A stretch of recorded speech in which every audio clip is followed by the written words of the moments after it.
Hello there, welcome to Rockshrine. I'm Colin Searle. Next album on the list, it's X-Ray Spex with Germfree Adolescents. Now this is a really great album. It's from the 70s. It's one of the punk albums, the great British punk albums of its time. And I don't think this was released in America. I mean, obviously it may have been since, but at the time it wasn't. Don't know why, bit weird. It's a really great album. And it's different. It's got really great guitar on it, and a nice sound of the guitar and the rhythm section. But also, what you really notice when you first play it is that it's got saxophone, which isn't very common for punk bands of the time, especially the British ones.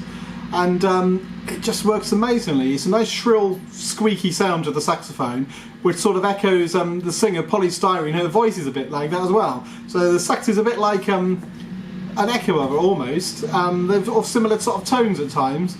The songs on here are really great. They're short and interesting, and they have interesting lyrics. They're fairly simple some of the time, but interesting and actually quite a bit of depth to the meaning to them. A lot of this album's concerned with like consumerism and identity, things like that. It seems to come through the whole of the album. It seems to carry through like a theme on a lot of the stuff, which is a bit unusual at the time for some of the bands. But I mean, it absolutely rocks, this album does. And some of the bits when the sax comes in are just fantastic. Now, I must say, on this album, it's pretty hard to get the original now without any bonus tracks. Now, as you'll learn if you watch my site anymore, I'm really not a fan of albums being reissued with bonus tracks. I'd love people to remaster if needed albums and re-release them, but as they were, no bonus tracks. Shove your bonus tracks. I don't care about the bonus tracks. Let's just have it how it was. However, I'm saying that because on here, the first of the bonus tracks I would actually include as part of the album. So there you go. Say one thing, do another.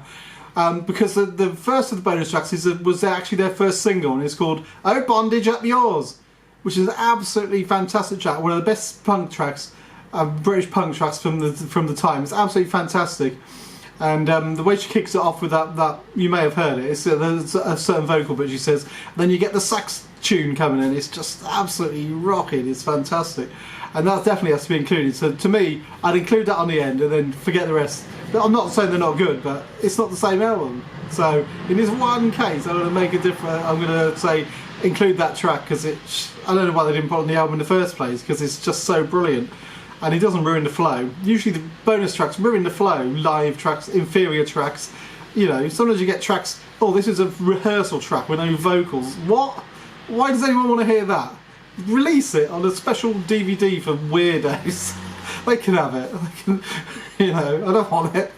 Anyway, even though nothing wrong with weirdos per se, I must say.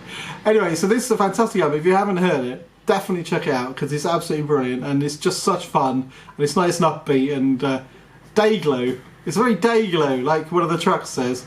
Anyway, I'm going to sign off, but I've just got to say, some people think old white blokes should be seen and not heard, but I say, oh bondage, up yours!